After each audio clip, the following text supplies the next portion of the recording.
Sejam muito bem-vindos para mais uma mentoria Virando o Jogo. E hoje, em especial, vocês irão comentar qual seria o título dessa aula. Fique atento aqui comigo, ok?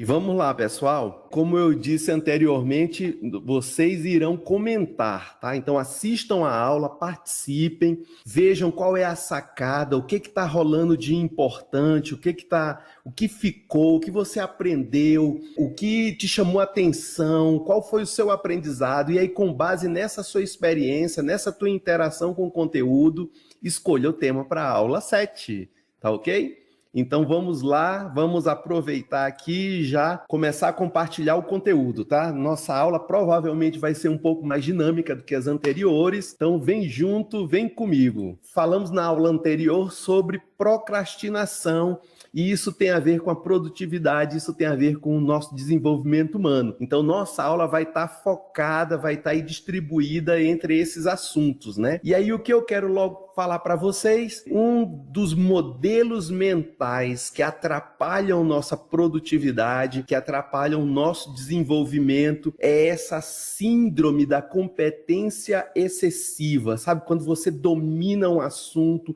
aquilo, você entra numa zona de conforto, né? Isso então é um modelo mental que atrapalha a nossa produtividade e atrapalha o nosso desenvolvimento. O outro pilar, outra questão, o outro modelo mental, o outro padrão de comportamento é quando você tem um excesso de desafio, né? E aí você entra não mais numa zona de conforto, mas numa zona de intenso desafio, e isso também não é legal. A ideia hoje é nós aprendermos qual é o modelo ideal para que nós possamos entrar em desenvolvimento e melhorar a nossa produtividade. E aí, falando disso, eu quero falar um pouquinho sobre a zona de conforto, que é a zona onde você tem total competência, ou pelo menos aquilo que você precisa, aquilo que é essencial, aquilo que é necessário para desenvolver ali um projeto, desenvolver um trabalho, né? É algo que você domina, que você tem habilidade, que você tem conhecimento, é algo que está dentro do seu bojo de atitude.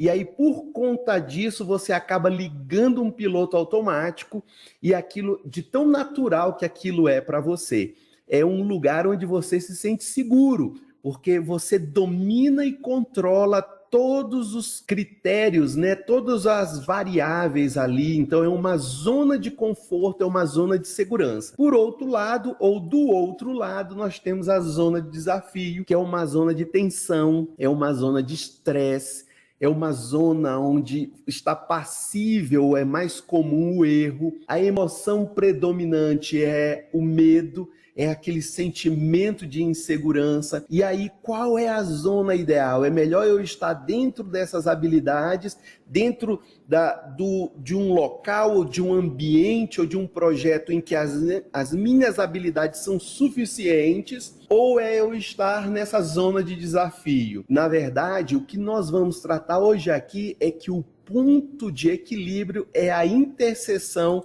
entre essas duas zonas, que seria chamada de zona de desenvolvimento. E quais as características dessa zona de desenvolvimento? É a zona de aprendizado, é a zona de crescimento, é a zona onde você muda de fase, é a zona de produtividade, é a zona aonde você manifesta a sua grandeza, manifesta a sua essência. Então pensa comigo, quando nós éramos bem mais jovens, nós estávamos sempre nesses pontos de interseção. Fizemos isso para aprender a ler, fizemos isso para aprender a caminhar. Quando criança, somos extremamente curiosos, estamos inclinados àquilo que é um desafio, àquilo que é novo, simplesmente por um componente extremamente natural. e extremamente presente na vida da criança que está descobrindo o mundo, que é a curiosidade. Mas aí nós começamos a desenvolver nossas habilidades, começamos a criar esse bojo de competências e buscamos uma zona que é mais tranquila, que é mais segura, a zona de conforto, a zona onde você domina as variáveis. E aí estaremos falando sobre isso, sobre entrar no modelo mental, no modelo comportamental de desenvolvimento e de produtividade.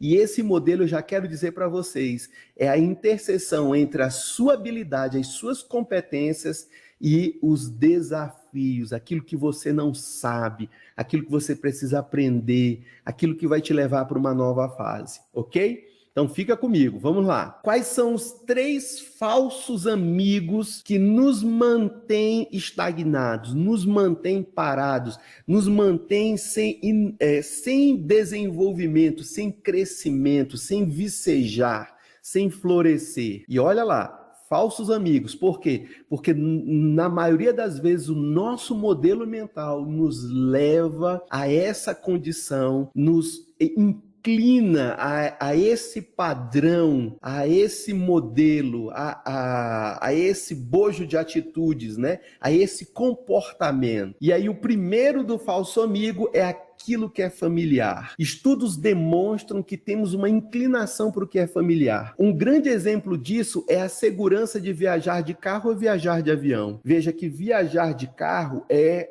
algo que está no controle, que é familiar para a maioria dos adultos. Você com certeza deve saber conduzir um veículo. Se você não sabe, ainda assim você tem conhecimento para aquilo, tem algum conhecimento, sabe da marcha, sabe de inclinar o volante, do pedal de freio, do pedal de embreagem. Muito diferente de pilotar um avião. E aí as pessoas se sentem mais seguras viajando de carro do que viajando de avião. E isso está relacionado com o que é familiar para elas. Por quê? Porque, na verdade, é muito mais seguro elas viajarem de avião do que elas estarem numa viagem de carro. O carro, a viagem numa rodovia, coloca a pessoa numa condição de muito maior insegurança. Uma outra questão do que é familiar é quando que algumas percepções que são familiares, que você enxergou no seu pai, que você enxergou na sua mãe, aquilo se torna uma verdade para você. Por quê? Porque você ouviu muito daquilo na sua infância, no seu desenvolvimento. Então, alguns conceitos que não são verdade, que não são verdadeiros, aquilo você acaba acrescentando aquilo na sua percepção simplesmente porque é familiar a você. Você ouviu isso, você viu isso durante a sua vida, ok? Então, esse é o primeiro inimigo, tá? Atividades conhecidas ativam áreas de recompensa, enquanto que atividades desconhecidas ativam o medo. Então, nós nos inclinamos para aquilo que é familiar e nos mantemos na zona de conforto. E isso é um modelo mental que parece que está nos ajudando, porque está nos preservando, mas, na verdade, está sabotando o nosso desenvolvimento e a nossa produtividade. O segundo falso amigo que está nos atrapalhando é essa sensação, essa necessidade de coerência. É a coerência. A coerência de fazer parte de uma tribo, de nos associarmos socialmente, né? Estudos demonstram que nós nos relacionamos com pessoas que compartilham das mesmas dores, das mesmas limitações, da mesma visão de mundo. Isso eu coloquei aqui como que eu chamo de coerência social. Então, se você tem pessoas que claramente existem limites, porque talvez elas não acreditam em uma habilidade, e se isso para você é uma realidade interna, você vai se alinhar a essas pessoas e vai se afastar de pessoas que são diferentes, que pensam diferentes, que se comportam diferentes. Então você busca uma coerência social. Além dessa questão da coerência social, esse falso amigo está muito ligado com o merecimento e a autossabotagem. Um exemplo disso é aquele colega chacotador. Imagina que na adolescência ou na infância você tinha um rapaz que ele gostava de fazer piada com tudo. E ele brincava com os colegas e ele colocava apelido nas pessoas. E isso era uma maneira dele se inserir, dele ser recebido, dele se perceber recebido ou acolhido na tribo da qual ele fazia parte. E aí essa criança, esse adolescente cresce, se desenvolve, agora ele está numa idade adulta, ele está trabalhando, ele está em um outro ambiente social e ele traz esse comportamento por quê? Porque ele quer, através desse comportamento, sentir aquela acolhida que ele sentiu na infância. Então, ele já não é o ambiente para isso, para essas chacotas, para essas brincadeiras. Pessoas ao lado dele estão se chateando, estão se entristecendo, mas ele continua nessa coerência emocional. Por quê? Porque essa era a realidade, o alinhamento que ele tinha anteriormente. E ele não consegue se afastar disso para se desenvolver, para poder ter um comportamento mais adequado. Ele continua copiando aquele modelo porque isso é coerente emocionalmente, socialmente. Isso é algo que é também familiar para ele. Foi assim que ele aprendeu. E isso atrapalha muito o desenvolvimento dele, atrapalha nas conexões com as pessoas, atrapalha na questão do profissionalismo dele, mas ele não consegue se desvencilhar desse modelo mental. Esse é o segundo falso amigo, em que nós, no nosso interior, no nosso interno, nós precisamos nos alinhar com hábitos, com costumes, com atitudes que já não fazem parte desse nosso momento social, dessa nossa fase da vida, mas por conta dessa coerência, dessa necessidade de coerência, nós acabamos por aceitar um caminho de prejuízo e de improdutividade sem perceber ou até percebendo isso, mas sem conseguir sair dessa zona, porque essa é uma zona muito habitual, é uma zona de comportamento. O outro falso amigo, né, o nosso último falso amigo, é aquilo que é seguro, né? Jim Collins, no livro Empresas Feitas para Vencer, disse o seguinte: o bom é inimigo do notável. Em busca de segurança, costumamos buscar evitar a qualquer custo todos os desconfortos emocionais e sociais na vida. Então, aquelas frases, eu não quero falhar ou eu não posso falhar, eu não quero me magoar. Quantas pessoas não deixam de experimentar ou de entrar num relacionamento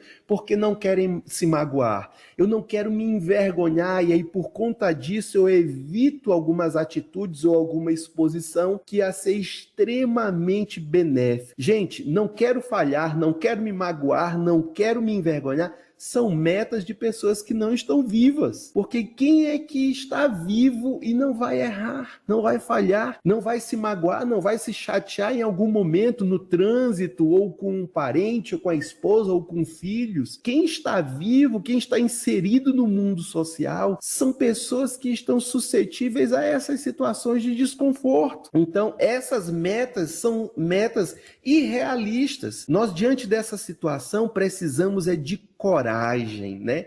No lugar da segurança da mediocridade, que é a segurança da média, do mediano. Eu não vou me expor, eu vou continuar nessa zona de conforto, nessa zona que é segura, nessa zona que eu domino, com isso que é familiar, que é coerente, que é seguro para mim. Eu não vou correr riscos. Nós precisamos ter coragem para nos entregar ao desafio, a esse ponto limítrofe do desafio, né? Limítrofe da nossa capacidade. Nesse ponto é que nós vamos vicejar e florescer. Veja que quando uma pupa, né? Quando uma lagarta, ela se encasula, ela está entrando num processo de transformação. E aí ela vai se desenvolver interiormente aquele casulo e chega um ponto em que ela precisa romper com aquela casca, desenvolver daquilo, né? Ela precisa sair daquele casulo, daquela fase, porque ela não cabe mais ali. E quem leva ela a essa situação, a essa condição, é o desenvolvimento interior dela, é o desenvolvimento dela. E aí ela precisa de um novo modelo, e para isso ela precisa romper. Ela precisa entrar numa zona de desconforto, e isso faz parte do processo de desenvolvimento dela. Precisamos abandonar essa segurança excessiva, esse conforto excessivo, e nos inclinarmos ao que eu chamo de desafio, ok? Quando eu falo dessa zona de desafio, e eu aproveito aqui para fazer uma paradinha para você que quer colaborar com esse projeto, com essa mentoria, a mentoria Virando o Jogo, que é uma mentoria, a primeira escola de inteligência emocional prática, disponível online e completamente gratuita. Tá aqui a chave Pix, que é o meu CPF, então você tem toda a liberdade para estar colaborando com esse projeto, e nós ficamos do lado de cá muito agradecidos com essa oportunidade de inserir você nesse projeto, ok? Mas quais são as dicas importantes para esse desenvolvimento? É você ter a capacidade ou o modelo mental ou a atitude de abraçar o desafio, sabe?